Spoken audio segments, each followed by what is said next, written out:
Good evening, ladies and gentlemen. Welcome to this evening's live stream with our special guest, Greg de Bleek. Welcome back, Greg. You've been on the live stream before, haven't you? I've never been introduced as a special guest before, but I'll accept guest. I'm fine with that. There was a time when I called them unspecial guests if it was familiar faces. So you're in danger of being an unspecial guest.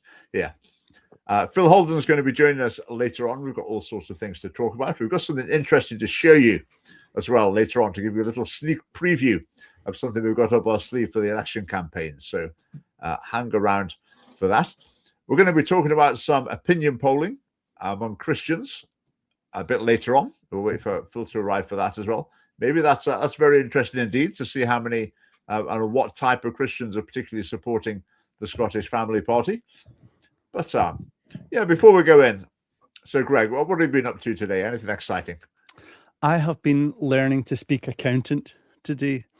Okay. I've been talking to my accountant about payroll and all these kind of arrangements that you have to make in order to minimize your tax, not avoid your tax, but minimize your tax. And I feel like I always write to my accountant and I try and be as clear as possible. And the response I get is just like some kind of foreign language. And that has been my relationship with accountants. Maybe I need a new accountant. I'm not sure. Maybe it's just my brain. I don't understand that world, unfortunately. That's what ChatGPT is for, isn't it? Well, it's doing its best as well. I mean, I do feed it back, and I think eventually it kind of gives up on it as well. I don't think it's that advanced yet. Right, let's fire away with a few quick stories just to get warmed up while people are tuning in. I wonder how many years it'll be where people still say tuning in, even though it's got no relevance whatsoever to the technology being used. It might last forever. Anyway, there's a couple of stories about a bill that has passed in the Scottish Parliament about pupils being able to opt in or out of religious observance in schools. So basically, it shifts the balance towards the children making their own decisions. Children's rights, that's always the direction the Scottish government's going. So erode parental rights, let the child choose. And the fascinating thing with this story is we've got two reports on it here, two takes on it. The Christian Institute, basically sort of evangelical Christian, their point is, what if the parents want to opt the kids out of religious observance, but then the kids decide to go? That's really bad. They don't want that happening. So the Christian Institute is assuming that parents are going to be horrified at what goes on in schools in religious observance, or think, we don't want our kids anywhere near that, we want to withdraw them, but then the children might overrule the parents and go to the lesson in any case.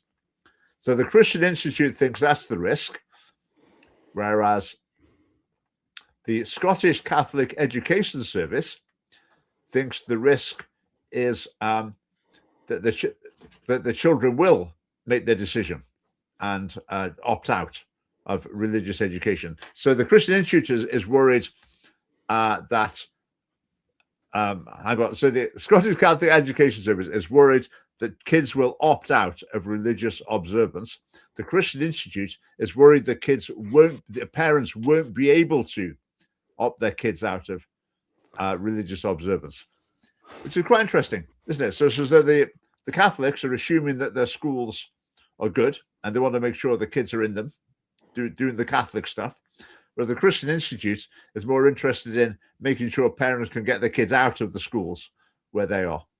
So what do you make of that? Well, I just think we should get our kids out of any kind of public schooling system as quick as possible. I think generally that's. I'm not a big fan of the whole fact that the public schools seem to be indoctrination stations. So, in many respects, I would imagine that the indoctrination extends to, the teachings on religion and things like that.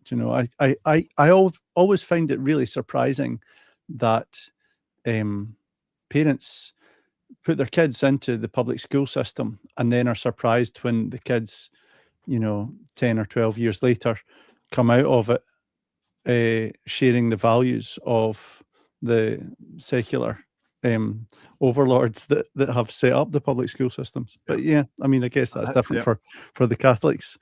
I think some parents have missionary mentality, that their 5-year-old kid is a missionary, ready to go on and take the Christian values, the Christian message into the world of the primary school. Mm-hmm. So the parents pack off the kid with their rucksack, having been to Sunday school the day before, and they're going to go onto the front line. Yes, and their Bible verse in their lunchbox.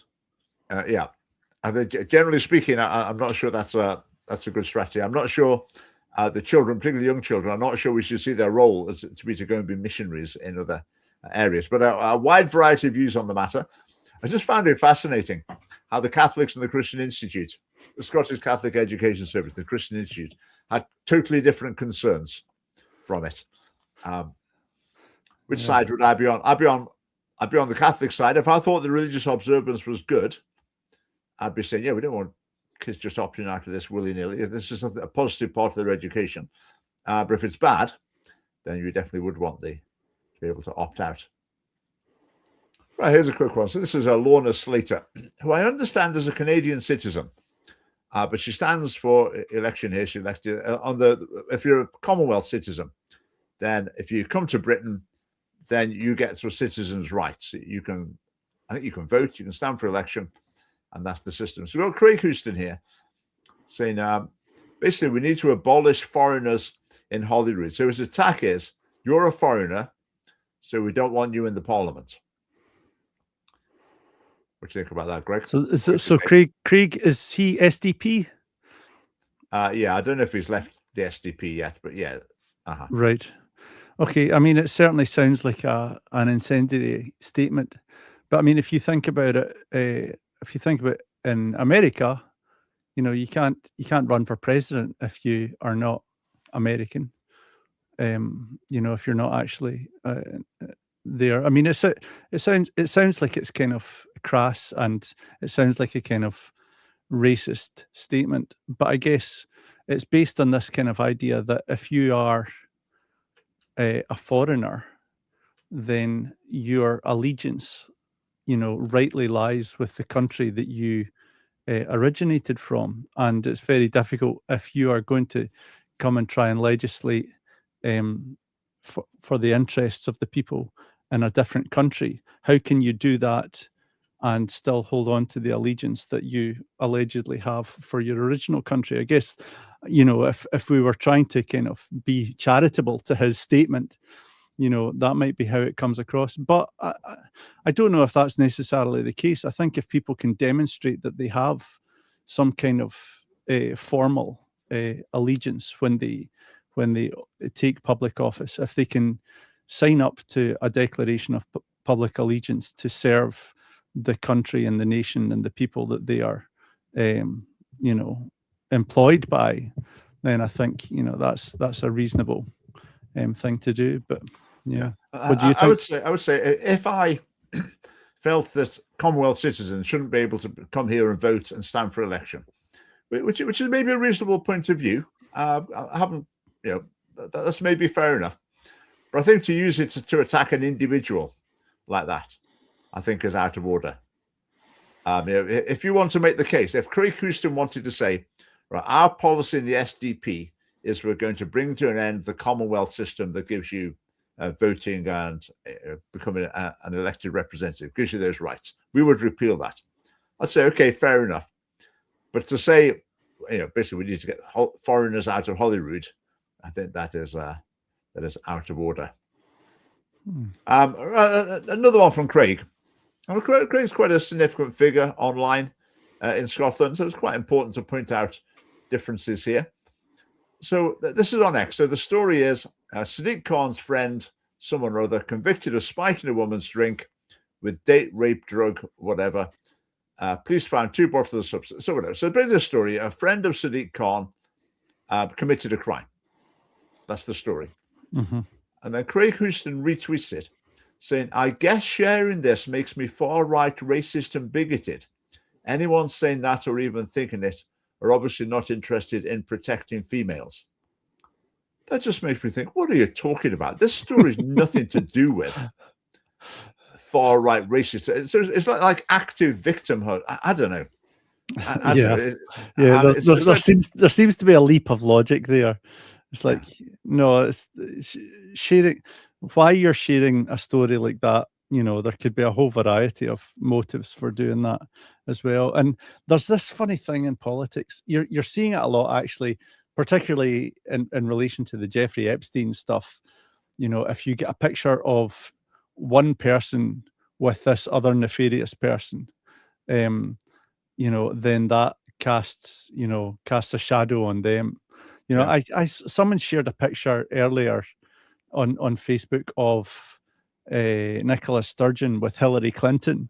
Right. And I think that, I'm not sure if they meant that in a positive way or a negative way or whatever, and some folks would take that. I mean, I think Hillary Clinton's awful, and I, didn't have much time for Nicola Sturgeon. And so, I just thought, oh, terrible, terrible. But this kind of guilt by association game that gets played in politics, I think it's kind of disingenuous. A lot of it it's not very helpful. Like I've got friends who have criminal pasts or whatever, and it's not like having somebody as a friend does not necessarily mean that you endorse that or you knew about it and all that kind of stuff. Yeah, I'm just saying that because my name's coming up in the Epstein lists, obviously. Getting that out there. Right, is it time to go on to that? Probably is. Let's go on to this. This is a big thing we're going to talk about tonight. So that's a headline from the Herald: support for SNP among Scottish Christians collapsing. It's okay, that's fair enough. That reflects the data, but we're going to have a look at this polling now about the voting intentions of Christians in Scotland. So let's get rid of that and let's get this. Right, where are we? Find that file, which is there. Right, is that scrolling okay on the screen now? Yeah, it's for me. Right, okay. Yeah, I can see that. That's good. I can't see you anymore, but I can just see the screen. So this is polling. It was commissioned by the Logos, like Christian think tank organization, and they've got a sample of, I think it was 700 of. So it was a reasonable sample. It's not entirely clear how the people were selected. It may be self-selected to some degree. So I'm not claiming this is the sort of highest quality polling. They're not claiming that either. But there's a significant number of people who've taken part. So it's well worth having a look. And it is, I say, just about Christians in Scotland. So we will just look at the chart. That's the affiliation of the respondents. So Church of Scotland was the main one. Okay, but anyway, let's continue. Age of the respondents. Right, political affiliation. This is where it gets interesting. Big pie chart is going to appear, and there it is. So that's the overall results, political affiliation of Christians in Scotland. Well, where do we start? What strikes you about that, Greg? Yeah, well, a lot of people don't know, do they? It's there's been a big drop off in the support in the SNP, certainly. Which I think is probably the biggest takeaway on that. And obviously, a lot more, the big move to reform in that respect. But it's interesting that there's still 42% of Christians who are people who obviously, are supposed to be thinking about their value systems and value structures, don't have a clear political affiliation. So I think all that really means is that not enough of them have heard about the Scottish Family Party. Obviously, yeah. We'll look at the changes from when they did the same thing 2 years ago, and the don't knows have increased massively. The don't knows have rocketed. The SNP has collapsed, and reforms expanded. The Family Party has gone up as well, it says, in the last couple of years. So Scottish Family Party is the little lilac slice there, 6%. Greens are on 2%, so 3 times as many supporting the Family Party. Alba on 1%, and they don't really exist anymore, I don't think. So that's got us tied with the Lib Dems. I mean, only a couple of points behind Labour, 3 points behind the Conservative. SNP on just double the Family Party. I mean, Reform, well, they're like 2.5 times our vote. So I found that it's always good to see us coming up on a poll like that. So I was quite encouraged by that overall. Obviously, I'd want to say to a lot of the people saying they're voting the other parties, like, well, what are you doing? But the don't knows, they've gone from the SNP. Why have they gone from the SNP? Has the SNP suddenly become far worse than it was from a Christian point of view? I don't really see that. What's your theory? Why is the support for the SNP collapsed? I suspect it will be a lot to do with the fact that the SNP took so many of their moral positions directly from the Greens and advanced a very kind of liberal moral agenda. And I think a lot of Christians will have responded negatively to that because it's quite anti-Christian in many of the respects. See, I think that already happened though, because the first round of this was 2024. Right. So that's that Swinney era we're into, aren't we? I mean, Swinney's had his project boring since then. So I would have thought the SNP would have been collapsing before that. Is it that people are catching? Oh, that nice Kate Forbes is standing down. I don't know. Anyway, let's carry on. Lots more to look at. Right. So I will zoom in a bit here.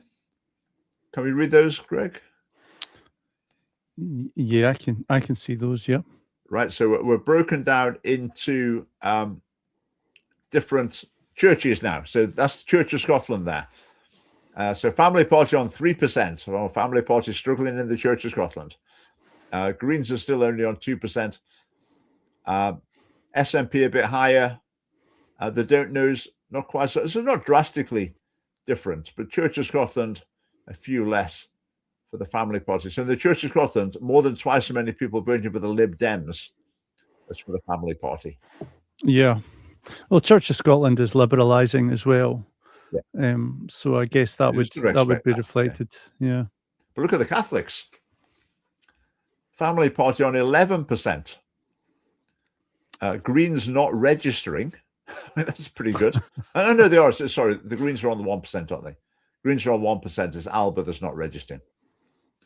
So among the Catholics, the Family Party ahead of Labour and ahead of the Conservatives, and more than 50% of the support of the SNP as well.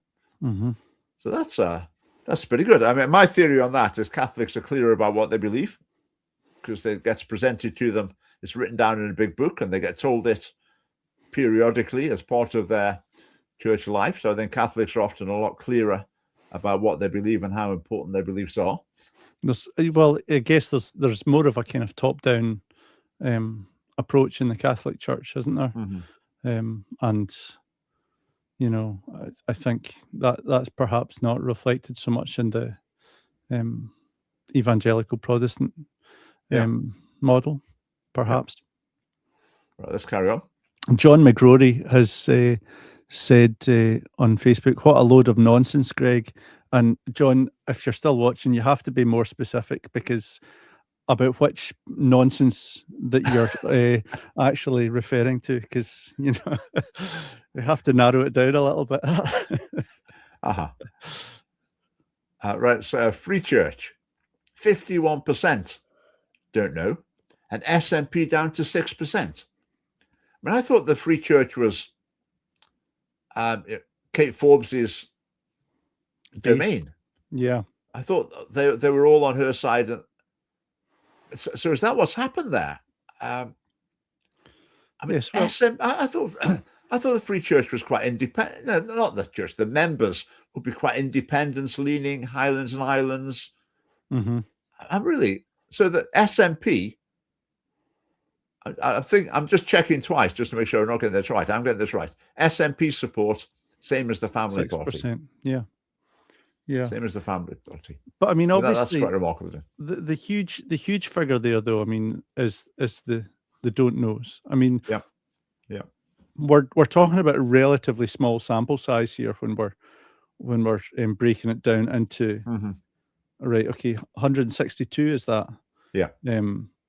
So not a huge sample size there, but the change in the don't knows is enormous from the previous year. So it's just people are going through the process of disillusionment with who they voted with last time. So they've left their previous party, but they haven't quite travelled to the family party yet. So I think, I mean, by the time of the election, just add the don't knows to the family party. Get on the bus. That's the message. Yeah. Right, Baptists and Independents. Is there much to report there? We're not sure there's a huge amount to add. I mean, what's going on with the Lib Dems and the Baptists? I mean, that's quite concerning. There must be some quite liberal Baptists. Yeah, it's quite a low sample. Yep. Right, let's proceed. Right, that bit's not that interesting. Right, we want pictures, don't we? We don't want writing. We want pictures. Right. Right. Let me just reduce the screen a bit. Right. Well, right. Male and female. That's not that interesting. That's not that interesting. Oh, no, this was right. The don't knows.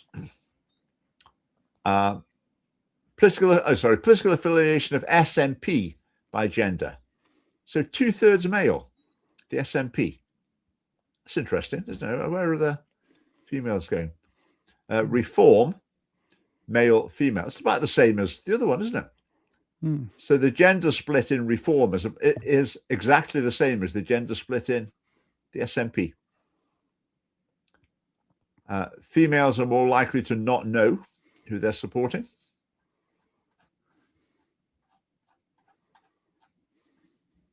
Right, we've now got age groups here. Let's zoom in a bit. So 75 and over. Scottish Family Party on 9%. So that's one of our best categories, over 75s. And do you know our other best category? Well, the youngest. Under 18 to 34. Right, okay, 25 to 34. Right, okay. So how do you explain that? Family Party is best with the oldest and the youngest. It's the ones in the middle who are...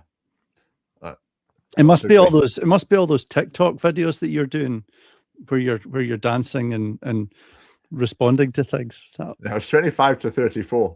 There isn't like 13 to 18 one. That's where my real appeal is. Right, okay. That's not showing up in these. 25 to 34. So what is that? Is that Instagram users? That's probably the kind of center of the Instagram market. Unlike people like me and older are all Facebook users. Mm-hmm. So look at that, 25 to 34. So we're beating the Lib Dems. We're tying with Labour. We're beating the SNP. We're beating the Conservatives. And we're just 6 behind Reform. So again, we're all the don't knows who've come to the family party. That's going to be a whitewash. 35 to 44. Not much different. The middle age groups, you can see it's going to squeeze a little bit more. What was interesting to me was the fact that Christians had reported on one hand, they had a high confidence in speaking about their faith, but they had a strong perception that the government is hostile to their faith. So Christians probably feel like their government is against them. They're spiritually confident and politically uncertain. If I'm reading it right, But how about that one? The Scottish government has been supportive of Christian principles. So that's pretty stark for them, isn't it? 5% agree. Mm-hmm. 5% didn't understand the question. yeah. Well, that's an opportunity for people to say, right, look, parties, this is what's happening. You're really alienating Christians, and there's quite a lot of them. Let's carry on. But I guess you don't have to worry because most of them are undecided at the moment, and the rest of them are quite fragmented. There's no unifying figure for the Christians, particularly, or unifying even issue. There should be. There should be. Yes, yeah. It should be a abortion. Yeah. I'm concerned about the level of negative reaction or criticism that Christian politicians receive. Okay, so they're very concerned. They'll still vote for the parties that do it. A significant overall, but they're very concerned. That's good though. That's messages got through. I feel equipped to speak about issues in the news from a biblical perspective. I mean, I think they're incredibly high by the looks of it. Generally, if you ask people to rate their own ability on something, you tend to get high results, good results. Right, let's find some others.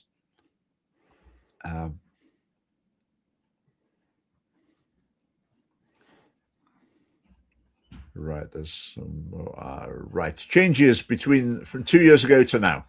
Let's have a look at that.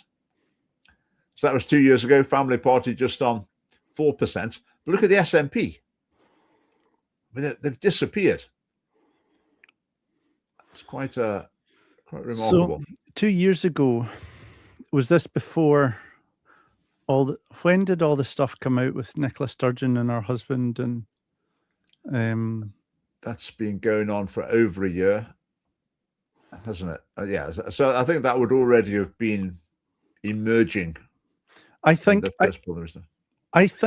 during COVID, I think there was a lot more engagement with the political sphere because of all the lockdown stuff. People were suddenly realizing how much the political infrastructure was affecting their day-to-day lives, and as a result, people were a lot more connected to their politicians. And I think largely in that period, when people were afraid of the virus and they were, keen to, clap for our key workers and all that kind of stuff, and, be as supportive as possible, and let's all pull in together in the wartime spirit.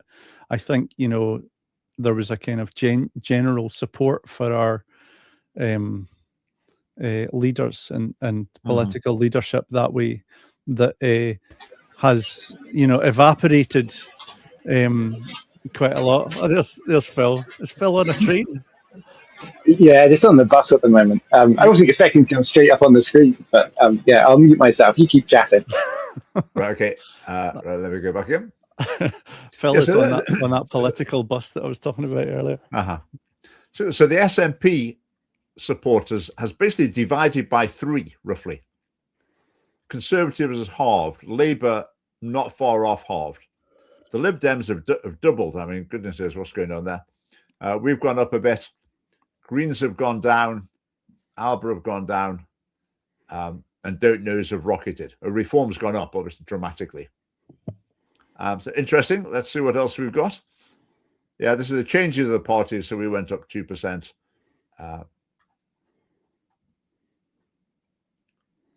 Christians face opposition in Scotland. Agree? I think that's probably fair to say agree. Yeah. So that's, again, the idea of Christians facing opposition, difficulties, that seems to be pretty widely acknowledged among Christians. That's good. And that's it. Yes. I do kind of wonder, if you're not facing opposition, what kind of Christian are you? You know what I mean? It's like, that's the nature of Christianity, is that people are going to object. There is a fundamental offense there. Right. Phil, do you want to have a look at the stars?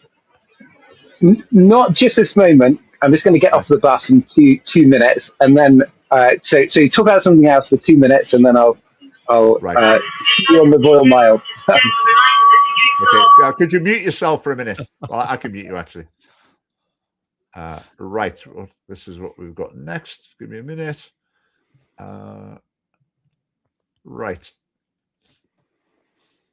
Now, I've been mentioning this a little bit. This will be quick review.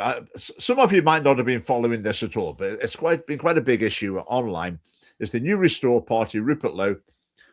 And basically, today or yesterday, that famous left-wing liberal activist, that really politically correct bloke, what's his name? Tommy something. What's his name? Sheridan. No, Tommy Robinson.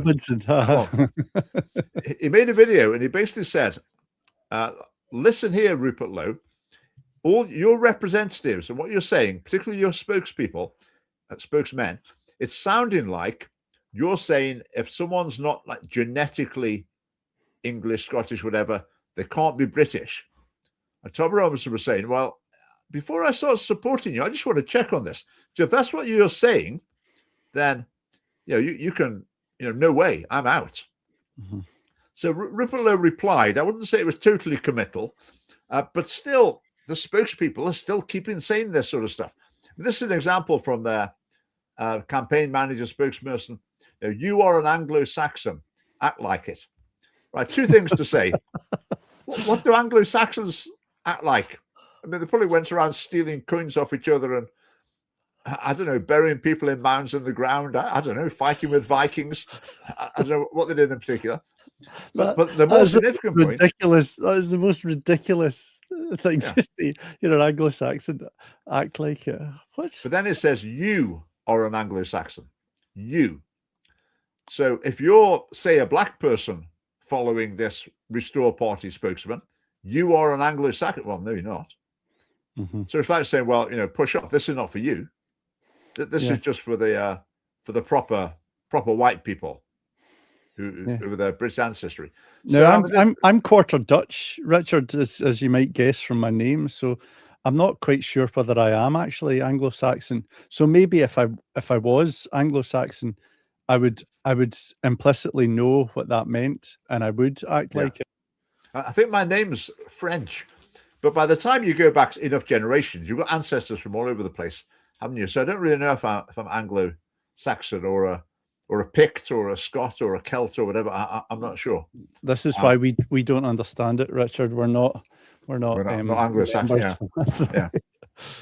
So this is the sort of discussion that's going on now. So you've got some people, because Restore Britain has attracted the ethno-nationalist crowd that some people would call racist. I don't know if racist is the right term, but ethno-nationalist, like if you're not a white ancestrally British person, you can't be British, that sort of thing. Then you've got people saying this. It says the hardest thing about supporting Restore Britain is seeing scumbags like Ricky Dool and Tommy Robinson support them. These vile civic nationalists have caused irreparable damage to our movement over the years. Hopefully they won't have a prominent place in Restore. So there's a significant body of people who are supporting Restore, saying we're on board, but we don't want the wet liberals like Tommy Robinson coming in with all this, anyone can be British even if they're black nonsense. We don't want those people in Restore. Those people should get stuck. So it's going to be very interesting to see how this develops. I think this could all go very wrong quite quickly. Let's see. Right, we'll omit that one. Right, I've got a little video to show you about this. This is from GB News the other day, and it's Restore Britain's, again, campaign manager spokesman talking to their presenter. So listen to this. Here we go. We've got background noise somewhere, have we? Let's go. Okay, it's fine.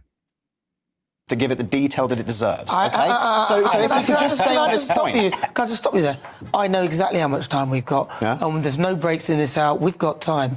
Right, okay. Well, listen, if you want to go down this route, then I'm happy to do so, because it's just a question. But it is an important issue about what it means to be British. What does it mean to be British then? Okay. Well, I mean, we have made it very clear, Restore Britain have made it very clear that our position is that Britishness is not just defined by having a British passport. It is not just defined by believing in a set of abstract corporate-style values like democracy and the rule of law. What is it defined by? Well, let me finish. So the position is defined by, not what it is. The position of every mainstream party, from Reform UK right the way through to the Greens, is that Britishness is defined by having a passport or believing in democracy, right? In our view, that is an absolutely ridiculous definition, because Britain and the constituent nations that make this country up, England, Scotland, Wales and Northern Ireland, are ancient peoples. These are ancient nations that have existed continuously for over 1,000 years. Yes. And so there is a difference. There is a difference. So am I British? There is a difference between somebody... Am I British? No, I'm going to get to that. I was born in Newcastle. I'm a Geordie. Am I British?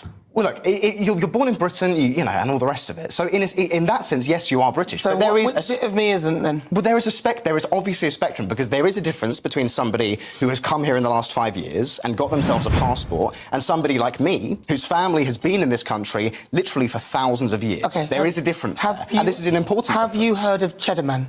Yes. Cheddar Man, turns out that he may well have been black and was here. But I think that's... No. So it hasn't been fully. And apparently he was the first person in this country, and he was potentially black. In fact, if it is true that mankind came from Africa, then you come from Africa.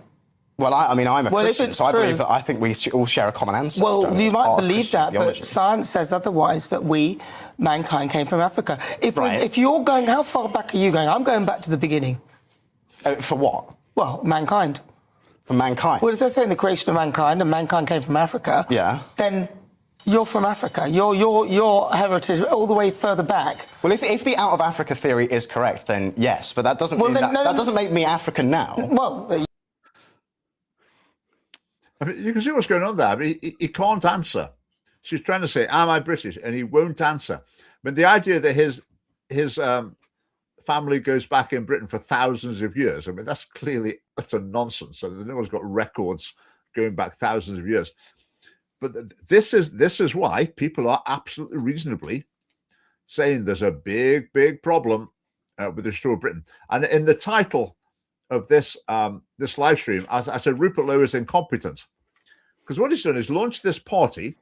He's talking a lot about, your passport doesn't make you British, or this doesn't make you British, but he doesn't talk about what does. We are a people. But then his spokespeople left, right, and centre are saying it's genetic, it's your ancestry.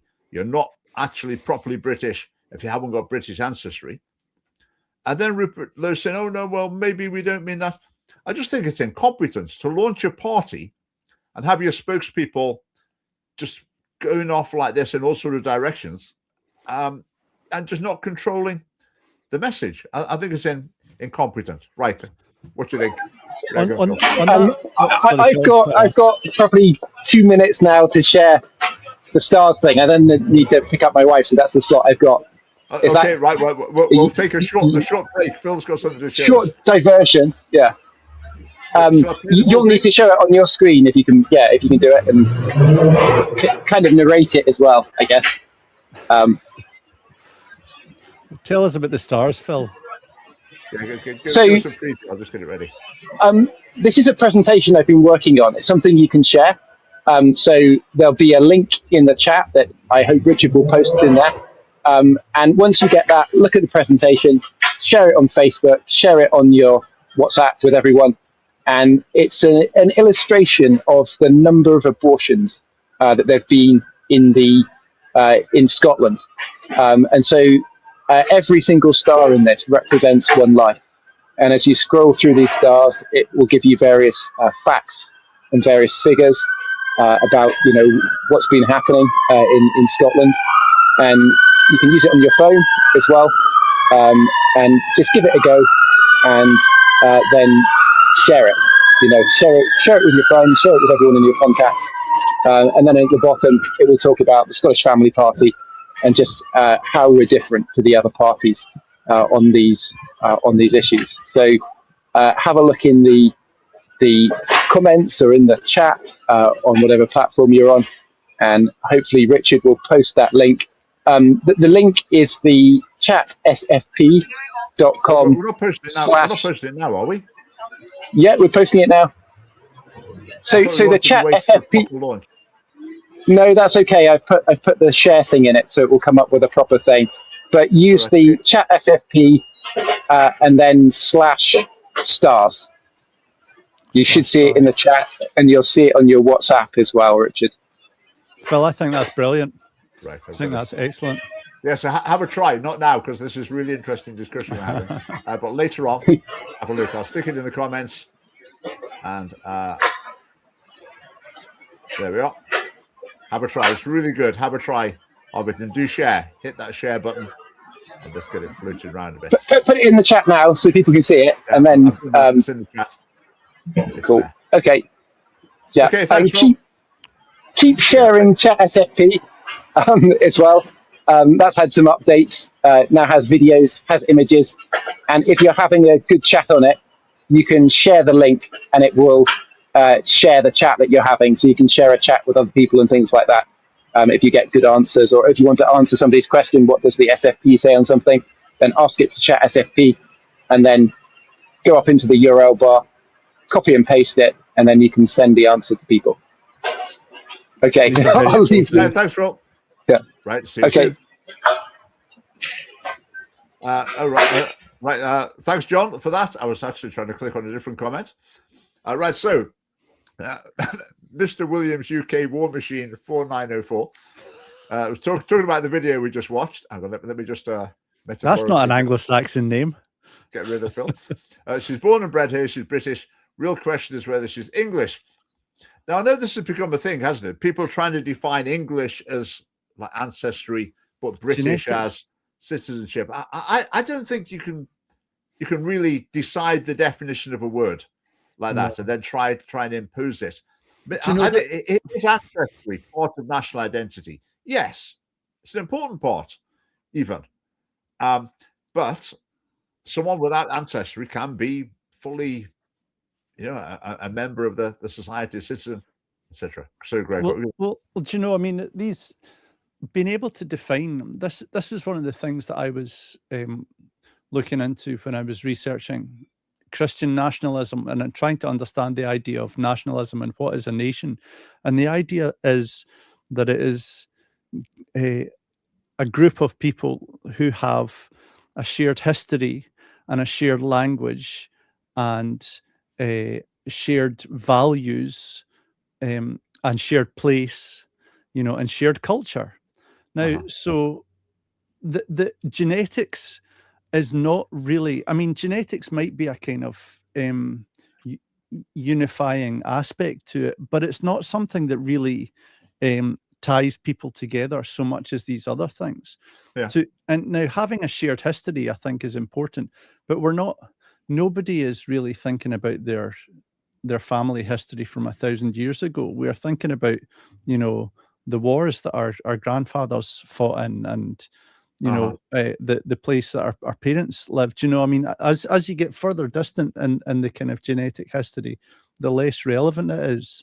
And I think you need to take a look at these things, of these good things of place and history and culture and language, and see them for the goods that they are, and understand which of these things is the most important thing that actually binds us together as a nation. I would actually say that it's values. I think values is the thing that makes you British more than anything else. Because I think that people who come to Britain and want to adopt the culture to a degree, but adopt the values that are espoused in Britain, and protected and enshrined in our laws and all that kind of thing. I think those are the things that actually serve to make you more British. And I think there's a lot of people who are genetically British who are not really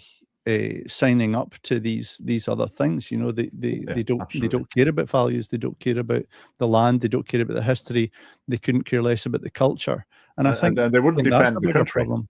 Either. Exactly. Yeah. I think loyalty and patriotism's part of it. But again, people can choose to enter into that. I say, but there are plenty of born and bred, many generations natives in Britain who are not patriotic and committed to the nation. Yeah. I think with having Rupert Lowe in the title, I think we're attracting some Restore Britain supporters here. So we're getting sort of stupid, obnoxious idiocy like that. She's not English and needs to be deported. All right. Right. Okay. So Sergeant Furter, you're on the wrong channel. You need to go back over to Restore Britain, and I'll watch a bit more of those. No, the folks might learn some sense, Richard. You shouldn't turn them away quick just yet. Right. Let's have a look. Quarter an hour left. This is I mentioned this a couple of times. I think the Labour lead candidate in Edinburgh and Lothian East region is this Asian businessman who people are apparently within the Labour Party are saying, how did this happen? However did he get elected? Because no one knows him around here. Something's going on here. He used to be in the SNP, then he was in ALBA, and now he's in Labour. So the tweet here is saying it's not against the rules to recruit hundreds of new members to back your candidacy. So the suggestion is that he's got a lot of people to sign up to be Labour Party members in Edinburgh. And then they've all voted for him, and he's got to the top of the list. So maybe, who knows? That's what the person's suggesting. We will follow this story, see how it unfolds. Another big story, we've got the attacks on Iran. Now, of course, how are the SNP going to respond, considering that they're basically pally with the Iranian regime? I made a video about this a few weeks ago, all the connections, the links. Basically, the SNP are pretty cozy with Palestine, so-called, the Palestinian so-called ambassador who won't condemn the 7th of October attacks. So they're very cozy with that sort of world. And of course, Iran are cozy with Hamas as well. Iran are absolutely anti-Semitic. So you can see that the SNP are not going to be happy with attacks on Iran. Obviously, it's just inevitable. There's been stories in the press today about the SNP government funding, again, I talked about this as well in the video, giving money to a mosque that's like overtly pro-Iranian regime. But then you see John Swinney's response, and you've got to see it in the light of that. This is not just a response based on the practicalities of the situation. This is a response coming from the prejudices of the SNP. Yeah, it's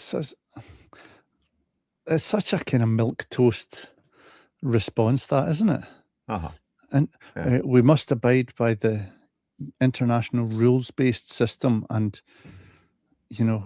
what international rules-based system really are you talking about? I mean, UN, this kind of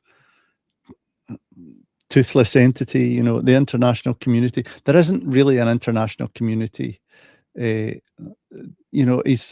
appealing to these kind of vague and nebulous notions to work towards a solution that focuses on de-escalation. There's no practicality. No, it's just, it's just waffle. But you know what's behind it? It's just reflecting the prejudices of the SNP. Wow, we've got them all coming today, haven't we? Right, someone else who's wandered into the wrong live stream tonight. Right, let's see what's next. I made a short video about this as well. So Anna Sarwar's father posted a tribute to the Ayatollah Khomeini, and Anna Sarwar distanced himself from it. But we then see, Hamza Yousaf's parents there was things about them. It's gone. This is the next one. Then someone's posted Anna Sarwar's mother also posted about her sadness when the so-called Butcher of Tehran died in a helicopter crash as well. So that's both of us, Anna Sarwar's mum and his dad, expressing sort of pro-Iran sentiments. And then Hamza Yousaf, his parents' accountancy firm's window had some sort of sign in it showing like the Palestine flag over the whole of Israel. And the point I made in the little video is, okay, Anna Sarwar can dissociate himself from these views, and that's absolutely fine. No problem with that at all. But Anna Sarwar's dad, who's saying, oh, and what a shame the Ayatollah was died, what a great man he was an MP in Glasgow for 13 years. He got elected in 2 different constituencies. And I think he should have been asked about what he thinks about these issues. I think if someone comes along, well, I would basically say a Muslim candidate, it's fair enough to say to them, okay, what do you think about Iran? What's your view of Saudi Arabia? What's your view of Sharia law? Ask them whatever you like. Whatever views you might be worried a Muslim might hold, ask them. Same with a Christian. If someone comes and says, like Kate Forbes says, I'm a Christian, I'm in the Free Church of Scotland, then sure, ask her what you like. If that makes you think, oh, I'm a bit worried she might be against same-sex marriage, then fine, ask her. Check. But this doesn't happen with Muslims, and it needs to, because I'd say Anna Sarwar's dad, Mohammed Sarwar, was elected as an MP with you'd assume he held the same views at that time. Really very, very concerning views. But somehow or other, these never came out in the election campaign. And they need to. So that's my point there. The situation in Iran is kind of hugely complicated because Iran, regarded by many of the Western countries as an enemy, and yet there is nevertheless the distinction that has to be made between the Iranian people who don't, many of whom, if possibly most of whom, I'm not sure, but the statistics or whatever, don't agree with their government and are under an oppressive rule of the government. So it's like when you say Iran, are you talking about the country as a whole, and and even if you look at the Iranian National Guard, is that what it's called? Yes, their army basically. But it's a huge Revolutionary Guard. Yes, it's a huge organization, though. It's the kind of the equivalent to the civil service, as I understand it. I could be wrong, and people feel free to correct me if I'm not being clear in that. But saying somebody is a member of that National Guard is kind of might be kind of similar to saying, oh, that's somebody who works for the civil service. I'm not sure, and do correct me if I'm wrong, but I just think these are kind of complicating layers about the whole kind of narrative. I think it's very easy to kind of say, Iran bad. I think I saw research ages ago that the Iranian people, a lot of them are not even Muslims. They won't admit it, but that their personal beliefs, they're not actually Muslims. The other thing as well, the Middle East, we can tend to look at it as like there's the Muslims and there's the Jews or whatever. But like Iran and Saudi Arabia, I understand that they sort of detest each other. They're real enemies. So there's big tensions between the Muslim majority countries as well. I mean, Iran's been attacking Muslim majority countries left, right, and center in the last few days. So it's quite complex. But I hope it works out for Iran. I hope that there is a revolution. It'd be hard to imagine it getting worse in Iran. Sometimes if you have a revolution, it's like rolling the dice and you don't know who's going to seize control next. But in Iran, it would be hard to imagine it getting worse. So let's hope there's a positive outcome. But I wouldn't lay any store on anything the SNP's got to say about it. Agreed. We talked about that. Right, well, maybe leave that one for now. John, just in time, our election fundraiser, let me find it. It's saying it's on 23,641.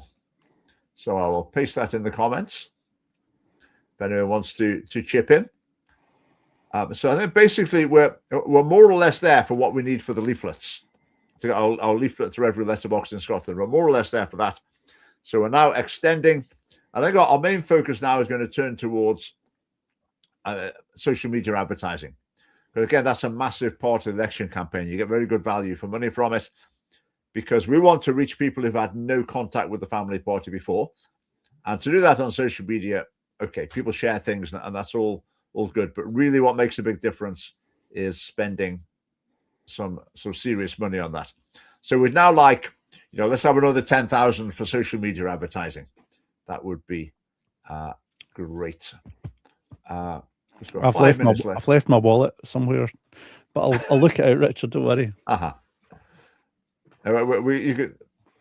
You can pay by any means. We accept donations of items as well. If you want to give us your house or something, that'd be fine. It's fine. Right, let's look at this quickly. This is something produced by the Scottish government. I mean, they're forever producing things about sexism and gender equality or whatever. So what does the Scottish government say about sexism? This is for young people. Sexism is the belief that women and girls aren't as good as men and boys. Right, a bit of a problem already, actually. That's not a definition of sexism.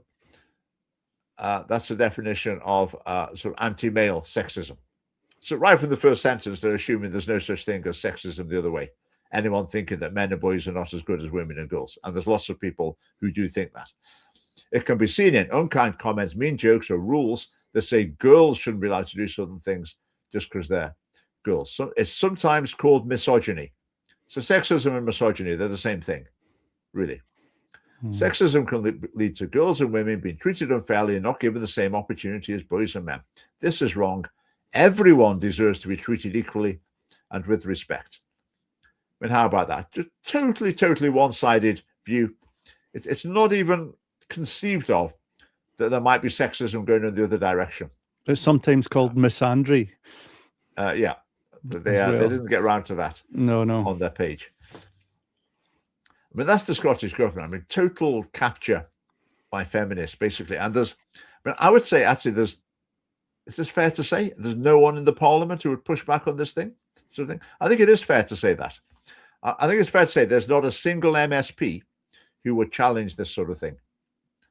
The Conservatives would just go with the flow and try and outdo the SNP on it. But it's just wrong. It's a totally biased point of view. Okay, sexism's bad, and it can go both ways. And at the moment, which is the bigger problem? I don't know. I think in terms of systematic policies and organizations favoring one sex over the other, I would say that's tending towards anti-male. More informal issues, I don't know. I don't know how it works out. But. So here's the thing about this kind of approach. It's the giving a term for this, so the terms here are sexism and misogyny. But the problems that are described are unkind comments, mean jokes, right? Okay, that's bad. And then rules that say girls shouldn't be allowed to do certain things just because they're girls. Well, that's fine. Girls shouldn't be allowed to do certain things because they're girls, just in the same way that guys shouldn't be allowed to do certain things because they're guys.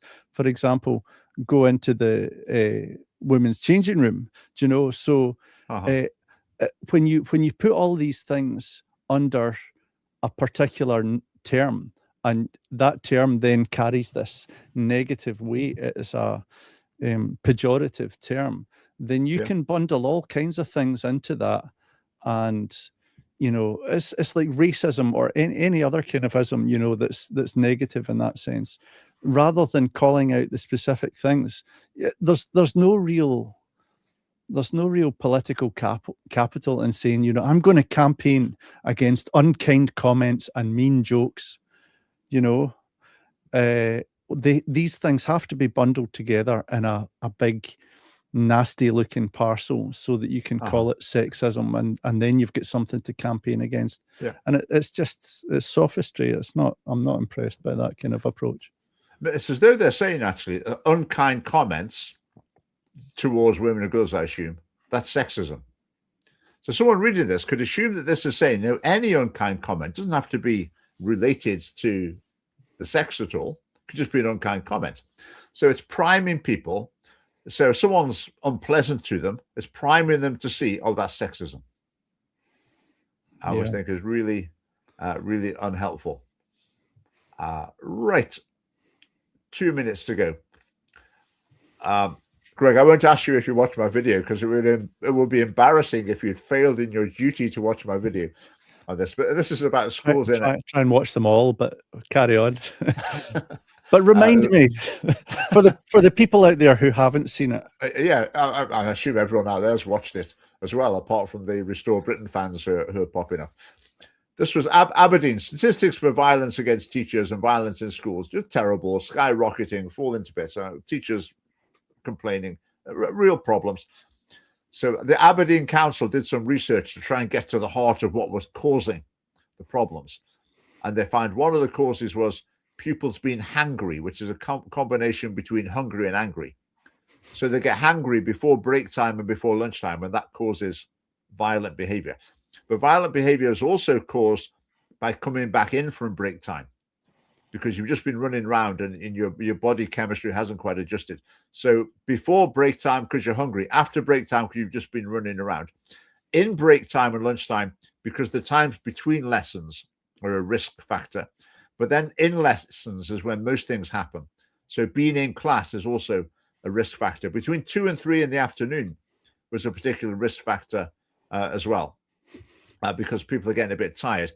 Mondays and Fridays were a risk factor because it's close to the weekend and they were adjusting to the weekend. Tuesdays were a risk factor because on Monday you're excited to see your friends, but on Tuesday you think, oh, it's just a bit routine and you have to get down to work. But Wednesdays are also a risk factor because it's the day in the middle of the week where you feel like you've just got to get through it, and the weekend's not close. So Wednesdays are particularly difficult as well.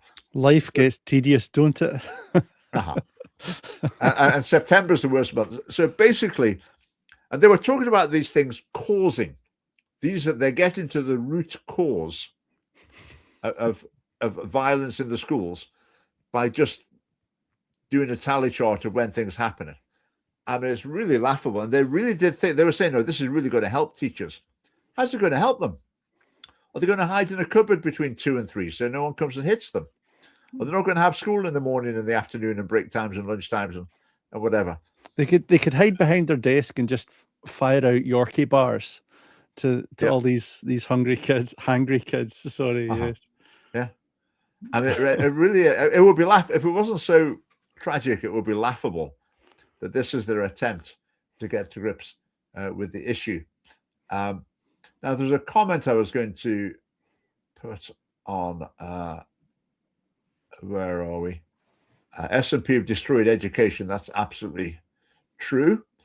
Let's see. We had, there's so many comments, it's disappeared off the top. There's something interesting I was going to show you, but it's gone. Yeah, it's gone. Right, let's maybe look at one more thing. Let's just see if one more. Oh, that's too late. Don't bother sharing this. We're about to finish. So we'll save that one for next week. I'll tell you something else I've got for next week as well. Do tune in next week. And that is, I've got the Scottish Greens party election broadcast to have a look at. Is it in English? Strangely, yes. It is. Right, okay. It is in English. Did you see the UK Greens party election broadcast? I didn't know. I managed to miss that one. It's Zach Polanski, and he's sitting in this room, and it's sort of so unfashionable. It looks like a room from the 1940s even. Like everything's totally old-fashioned. It's got this radio that looks like it's from the 1930s. I mean, it looks... If you saw if it was a house for sale, it would be needing total refurbishment. And you think, oh, a very elderly person's lived here. Nothing's been done to it for years, and it needs gutting. And you've got to start again. The decor is appalling. So it's like, initially people were mocking it, saying, "What are they doing?" I mean, it's totally out of touch. But I think no, actually, they think these are the only people who watch television. Right. Okay. And maybe they're not too far wrong with that. I don't know. Yeah. Have you seen that Yes Minister episode where they're trying to decide what kind of background Jim Hacker should have for his political message, and they're saying, if you've got a really progressive message, you should have a really traditional background, but if you've got nothing progressive about it, you should have, the background should be really modern and trendy. So maybe it's to counteract the progressiveness of their message. Yeah, that they're progressing with the background. Yeah, could well be.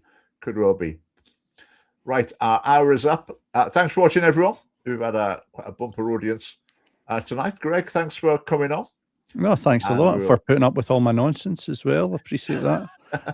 I will see you back soon. The live stream will be on next week. During the election period, we might do more live streams. We might ramp things up a little bit because we lost a report on when the campaign really gets going in earnest. So thanks, Greg. Thanks, everyone.